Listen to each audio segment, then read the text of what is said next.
আজ আমি তোমাদের নতুন একটি গল্প শোনাবো, একটি গ্রামের ছোট একটি ছেলের সাফল্যের কাহিনী। বাংলার এক ছোট গ্রামে থাকত রাহিম নামে এক দরিদ্র ছেলে। তাদের ঘর ছিল মাটির, আর সংসারে ছিল অনেক কষ্ট।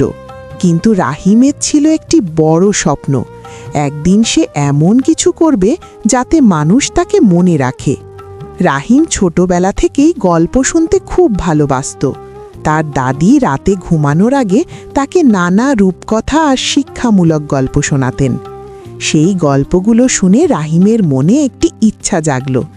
একদিন সে নিজেই গল্প লিখবে এবং মানুষকে শোনাবে।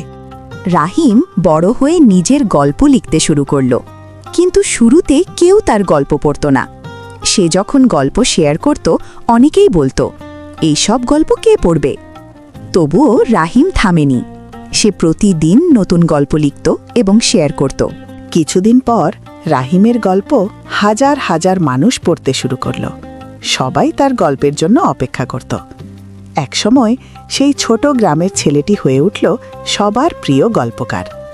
আর রাহিম মনে মনে বলল, স্বপ্ন ছোট হলেও চেষ্টা বড় হলে একদিন তা সত্যি হয়। পাঠকদের জন্য বার্তা: আপনি যদি এমন সুন্দর গল্প, রূপকথা ও শিক্ষামূলক কাহিনী পড়তে ভালোবাসেন, তাহলে অবশ্যই ফলো করুন এবং বন্ধুদের সাথে শেয়ার করুন। আপনাদের একটি ফলো আমাদের নতুন গল্প লেখার অনুপ্রেরণা। স্বপ্ন যদি বড় হয়, পথ একদিন নিজেই খুলে যায়। আরও নতুন নতুন ভিডিও দেখতে এখানেই ক্লিক করুন। আরও নতুন নতুন ভিডিও দেখতে চ্যানেলটি সাবস্ক্রাইব করুন।